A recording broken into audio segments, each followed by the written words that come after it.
তো এই শাওয়ালেও কিন্তু কিছু সিয়াম আছে সম্মানিত ভাইয়েরা, এটাকে বলে শাওয়ালের 6 রোজা।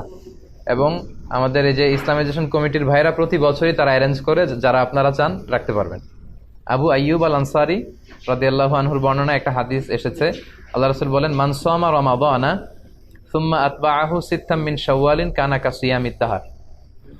যে রমজানের রোজা রাখলো, তারপরে আরো 6টি রোজা রাখলো শাওয়াল মাসে, তাহলে সে যেন পুরা বছর ব্যাপী রোজা রাখলো।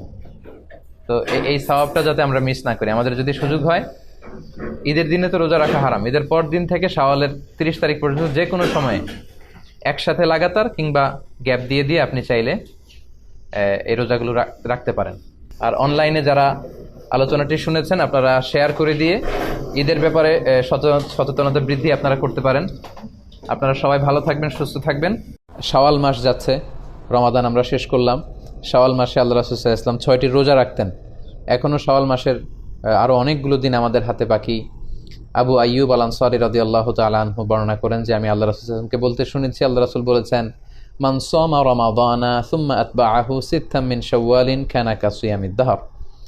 যে ব্যক্তি রমজানের সিয়াম পালন করলো, তারপরে শাওয়ালের 6টি রোজা রাখলো, সেজন্য সারা বছর রোজা রাখলো।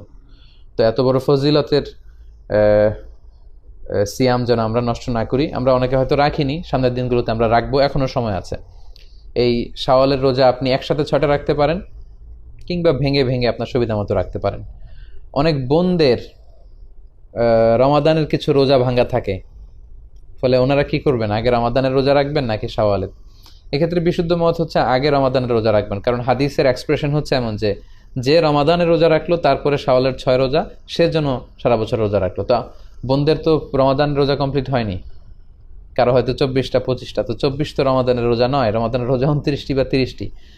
যদিও আম্মা জান আয়েশা রাদিয়াল্লাহু তাআলা আনহার বর্ণনা পাওয়া যায় যে রমাদানের রোজা পূর্ণ করতে করতে শাবান পর্যন্ত চলে যেতাম, কিন্তু বিশুদ্ধ মত হচ্ছে এবং সুন্নাহ সম্মত হচ্ছে, আপনি বোনেরা আপনারা আগে আপনাদের রমাদানের যে রোজাগুলো ভাঙ্গা হয়েছিল সেগুলো আপনারা আগে রেখে নেবেন, তারপর শাওয়ালের 6 রোজা রাখবেন। আশা করি আপনারা বুঝতে পেরেছেন। বিতিরের সালাতের ব্যাপারে আমরা বলেছি, প্রথমে 2 রাকাত, পরে 1 রাকাত পড়বেন, অথবা 3 রাকাত পড়লে মাঝখানে না বসে একেবারে শেষ বৈঠকে আমরা বসবো। এটা হচ্ছে বিতিরের সালাতের সহি পদ্ধতি। আমরা এভাবে পড়ার চেষ্টা করবো ইনশাআল্লাহ।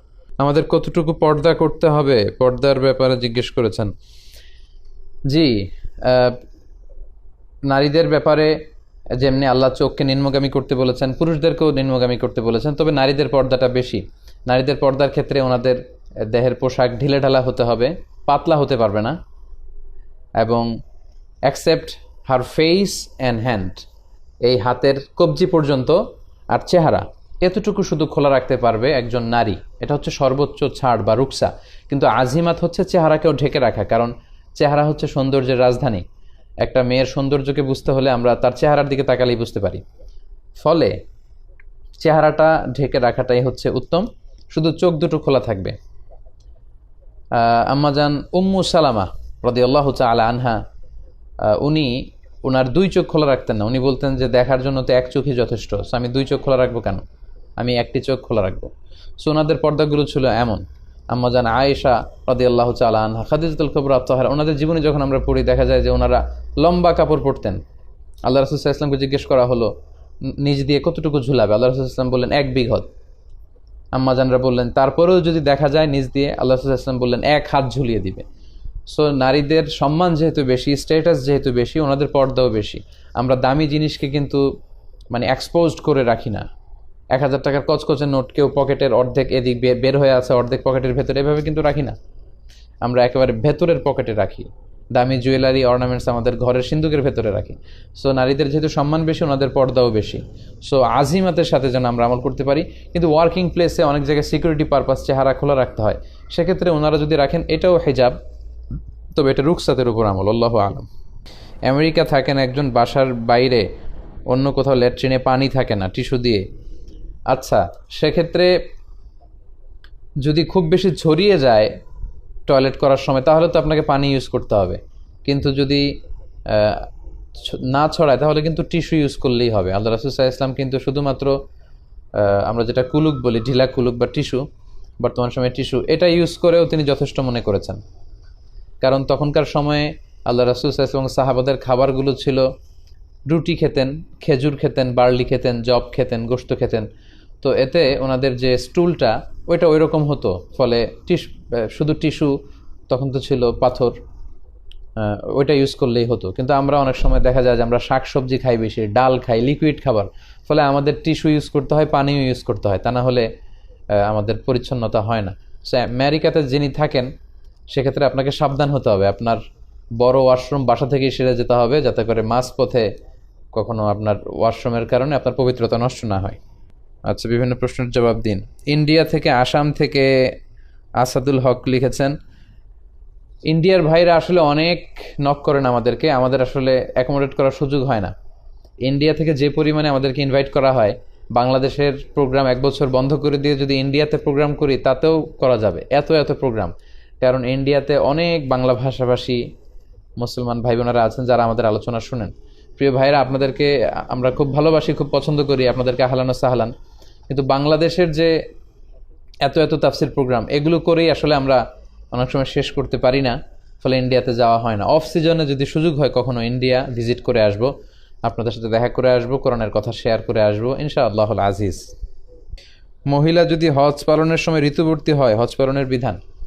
আম্মা জান আয়েশা রাদিয়াল্লাহু তাআলা আনহা, উনি তো হজ পালন করতে যে ঋতুবর্তী হওয়ার কারণে ওমরা করতে পারেননি, তখন আপনি স্টপ করে দিবেন আর কি। তখন আপনি তাওয়াফ করতে পারবেন না, তখন আপনি সালাত পড়তে পারবেন না, কিন্তু ওই অবস্থায় আপনি জিকির আজকারগুলো করতে পারবেন, উকুফ আরাফা করতে পারবেন, উকুফ বি লাইলাতি মুজদালেফা করতে পারবেন, মিনায় থাকতে পারবেন, সবই থাকতে পারবেন। শুধু তাওয়াফটা আপনি ভালো হওয়ার পরে করে নেবেন। কারণ আয়েশা রাদিয়াল্লাহু তাআলা আনহা উনি পিরিয়ডের কারণে বলেছিলেন, ইয়া রাসূলুল্লাহ, সবাই হজ আর উমরা নিয়ে যাবে, আমি শুধু হজ নিয়ে যাব। তো তিনি সুস্থ হলেন, তখন আব্দুর রহমান, আল্লাহ রাসূল সাল্লাল্লাহু আলাইহি ওয়াসাল্লামের শ্যালক আম্মাজান আয়েশা রাদিয়াল্লাহু তাআলা আনহার ভাই, ওনাকে দিয়ে আবার উমরা করিয়ে এনেছিলেন। সো আপনি শুধু তাওয়াফ আর সালাত ছাড়া হজের বাকি কাজগুলো কিন্তু কন্টিনিউ করতে পারবেন, ইনশাআল্লাহ কোনো সমস্যা হবে না।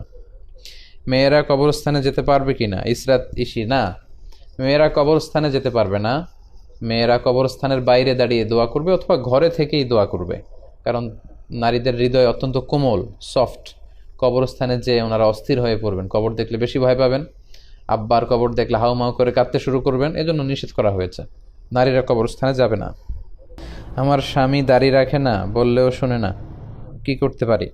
আপনি দোয়া করতে পারেন এবং আপনার স্বামীকে উদ্বুদ্ধ করবেন যে তোমাকে দাড়ি রাখলে অনেক সুন্দর লাগবে। কারণ আমি বলি যে দাড়ি হচ্ছে পুরুষের সৌন্দর্যের একটা মাধ্যম। কারণ সিংহের কিন্তু কেশর থাকে, আমি বলি সিংহের গায়ে এই গলার এদিকে অনেক কেশর থাকে। সো পুরুষ হচ্ছে সিংহ, তো একটা সিংহের কেশর কেটে দিলে তাকে খুব একটা সুন্দর লাগবে না, অসুন্দর দেখা যাবে। সো দাড়ি যারা রাখে তাদেরকে আসলে অসুন্দর লাগে না। এখন এটা পশ্চিমা বিশ্ব বুঝতে শুরু করেছে, আপনারা দেখবেন যে পশ্চিমা বিশ্বের অনেক সেলিব্রিটিরাও এখন দাড়ি রাখতে শুরু করেছে। সো মানুষ এটা আস্তে আস্তে বুঝতে শুরু করবে। এবং আল্লাহ রাসূল সাল্লাল্লাহু আলাইহি ওয়াসাল্লাম বলেছেন যে ওয়াফুল লোহা, যে মোচকে খাটো করো আর দাড়িকে ছেড়ে দাও।